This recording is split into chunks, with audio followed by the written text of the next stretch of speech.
But let's get back to Oracle Park, the home of the San Francisco Giants, just now being at times home to the visiting fans. Like, it's not SoFi level, but it ain't great. It ain't great. And again, I started this off like I fully understand, like as well as anybody in this market, I understand why it is the way it is. I don't take it out on any fan. I just want to shine a light on a fact. When you turn the TV on and you're watching a game with a stadium in a different city, and it is either half empty or half filled with road fans, I know what thought goes through my mind. I go, they don't have a very good fan base. That's what goes through my mind.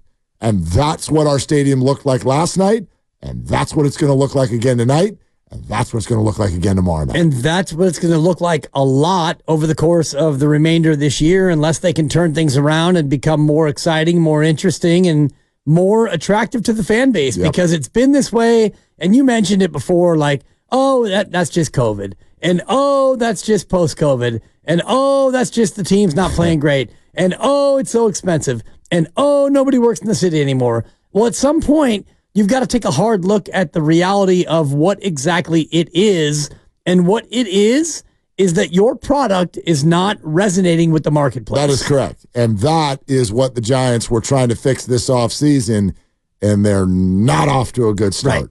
Some of it out of their control, but the deal is the deal, and that's what it is right now. Let's go to Ramiro in the city here with Willard and Dibs. Hey, Ramiro, thanks for calling. Hey, what's up, man? Can you guys hear me? We got you loud and clear. Hey, right on for having me. I think this is a very nuanced conversation, and you guys both made really good points before the commercial. I think, Willard, I think you were mentioning before the 2010 World Series that, we as fans, I'm 26 to what Dibley was saying, so yep. There is a little bit of, we've been there, we've done that, but just I want to remind you, like, the teams weren't great. There was kind of that period of, we're here, but the fan base was there because we had a draw. We had Barry Bonds. We were following that hard. The national media gave San Francisco a lot of attention through Barry Bonds, and I think why we're seeing a lot of Dodger fans, like, part of it is because we as a fan base, we're class, we're very open, we're maybe more open than other fan bases. We don't get into we don't get into it with other fans as much, but our just winning solves everything. Like the on the field product, it's not very good right now. We don't have a guy. We have Jung-Ho Lee who's becoming that draw, but we don't have a guy to say, hey, I want to go see that guy, even if we're not winning games. So there's a whole lot of things. I still think Giants games are way more affordable than let's say a Warrior game or a Niner game. So yep. I don't think that's so much the question, but yeah, it's a lot of different things. That's my point. No question. Yeah, and Ramiro, I agree with everything you said, and that's why. Thank you for the call. That's why I kind of put D, all of the above, right, on those options. A, is this still the COVID bleed over of a half empty city? B, do the Giants just stink? C, is it the cost? Or is it D, all of the above? I know for everybody it is largely all of the above. And I'm not telling anybody what to do with their money. No way, no how. I just want us to sit with the reality also of, like, if I lived in Texas and I had the game of the week is in San Francisco and I turned it on, the Giants were playing the Dodgers, and the score was 4-4 in the 10th inning, and Will Smith got jiggy with it and hit the ball over Luis Matos' head in center field, and I saw what that looked like and heard what it sounded like, I'd be like, ooh, Giants fans they're not really into this. They're not. And you could look at, any other game where you're not playing the Dodgers, and you look at the crowd shots, and there's, announced 30,000, and there's probably 22 in the seats, and, the fans they're there. And I'm not going to judge anybody who goes to games for not being loud or not being active or not doing the whoop woo or whatever you and I talked about last week. You can fan however you want to fan, but the fact that fewer people are actually showing up to even fan is the alarming part for me. No doubt. Let's see. Lewis in El Cerrito. Hey, Lewis, what's up? Hey, Mark and Dibley. It's great to hear both of you. I enjoy you. Don't scream at me. But I remember you when you used to be down in L.A. I just want to give you some context. I'm from Los Angeles originally, and I've lived up here for many, many years. I went to San Francisco State before Dibley was born. Oh, not that long. Wow! But in the I was going to 70s. say, what on earth? Yeah, I'll tell you what. Yeah, no, I'm not. I'm not killing your demographic that much. But a couple of things. I think you've actually in the last few minutes covered why it's been more difficult for traditional Giant fans to come to the game. I can remember even going to Candlestick before Barry came in, and there was always the hardcore. But the hardcore, I think, in general, is less of a hardcore anywhere, with maybe the exception of Boston and New York. But the big thing that I think people miss about Farhan, and I want to say I like him to a point. He was the Dodgers GM, but there's a very important interview he did years ago on ESPN when they both were interviewed together, and they both said they sometimes argued. Farhan with the Giants has never had a strong counter. And if you think about Farhan in his two positions with Billy and with Andrew Friedman, he was the smartest guy in the room, but he was second in command. And I think that's why some of the things in terms of the Giants developing a team since he's been in charge has not worked out. I think also you'll find that Gabe Kapler will end up being a better assistant general manager in life than he will be a manager, because he had some innovative ideas, which actually Farhan liked with the Dodgers. So that's my thing. And the one other thing, and this is just a general comment, and it's true about everything. And again, I lived in the city for over 20 years. I came to El Cerrito, not by choice, but to be a caregiver. There's something about everywhere, but especially it seems in the Bay Area. When I've traveled down to Santa Cruz, I haven't seen it. There's something post-COVID that just still the city has not been able to come to flower completely. I can't put my finger on it. It's not just San Francisco, and it's a part of it. No, anyway, Lewis, I think this is a very smart call. Lewis, thank you. And I'm not going to yell at you at all for remembering where I was before here. Right. So glad to be here now. But that's an interesting point. Farhan doesn't have a counter voice in the room, and maybe that's a thing. Now, I don't know how is a boss supposed to be like, you know what I need? I need to hire somebody who's going to yell at me. I don't know. No, but you do want to surround yourself with people who will challenge you. Absolutely. And in some ways, I felt the Bob Melvin hiring would start some of that. And I have heard that there have been, some tense conversations between Bob and Farhan, between whenever, go all the way back to spring training. I think there have been some, but I don't know if it's enough. And again, what just felt very Farhan-esque and Kapler-esque to me over the weekend was when Nick Ahmed gets hurt, and you're like, all right, we got to call up a shortstop, and the number 45 prospect in baseball is 22, and in theory should be ready to go, and you bring up Casey Schmidt, and then you're asked why, and you go, well, because, splits. Right. We're facing a lefty the next two nights, and I'm like, oh, for crying out loud. We're still doing splits. Get your guy. Look, Casey was on this show yesterday. He had a wonderful hit on Sunday. He was great with us yesterday. I love Casey Schmidt. How can you not love the guy? That ball got Schmidt on. That's right. Sometimes he goes surfing and eats Schmidt. How can you not love him? He can't hit yet. He looked so ridiculously overwhelmed last night. He swings at everything. He's beautiful in the field most of the time. I'm not giving up on his career, but you're like down on Marco Luciano because you wanted to bring up Casey, who's going to strike out at least half the time. I don't know, man. That felt that felt like Farhan's fingerprints.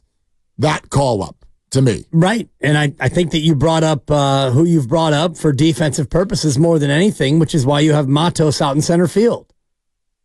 Never mind.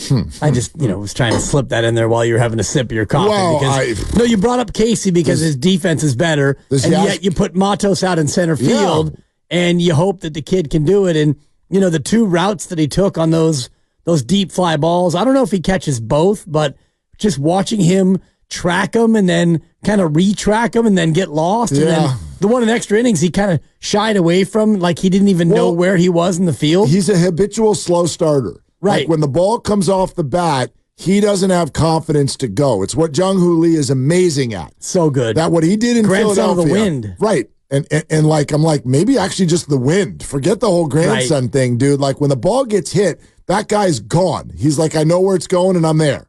Luis looks at it like, well, where are we going? That split second kills you.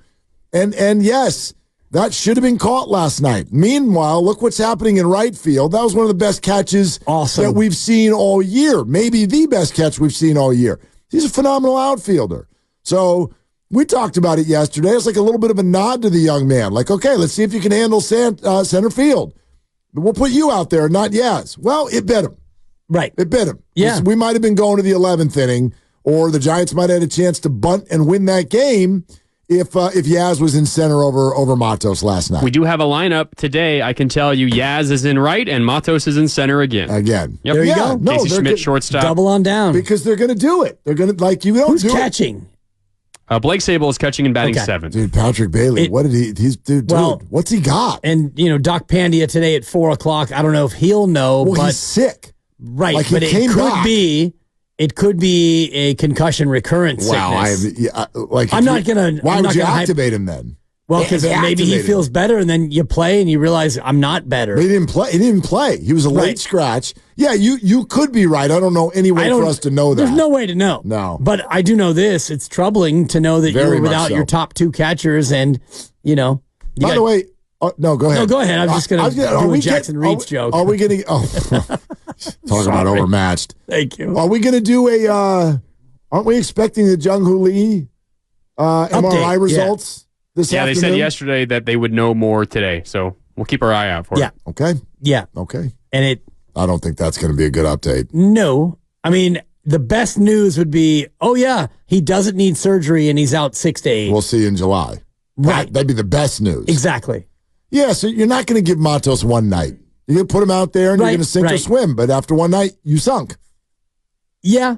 You did. That's not why you lost. No. But it was one of the things. It's a big play. Yes, and Bob Melvin talked about it, how, you've got these young guys making young people mistakes. And honestly, when you have this many AAA players, you should really expect that that's going to be the way it goes. Here's that from Bob. We're going to have some mistakes from time to time, but there was a lot of energy. Certainly, Matos' first at bat with the 3-run homer. With Hicks on the mound, we feel pretty good about it. We're down a couple guys in the bullpen today, but we still had some guys that we expect to finish the game.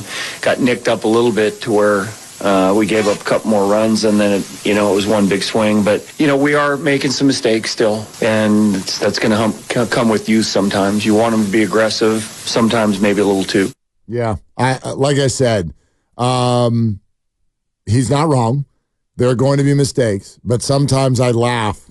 You know what I mean? It's like, well, it's almost like what we said about Oklahoma. Well, Oklahoma City can't win in these playoffs because it's too young. Right. Well, no, you're allowed to play well.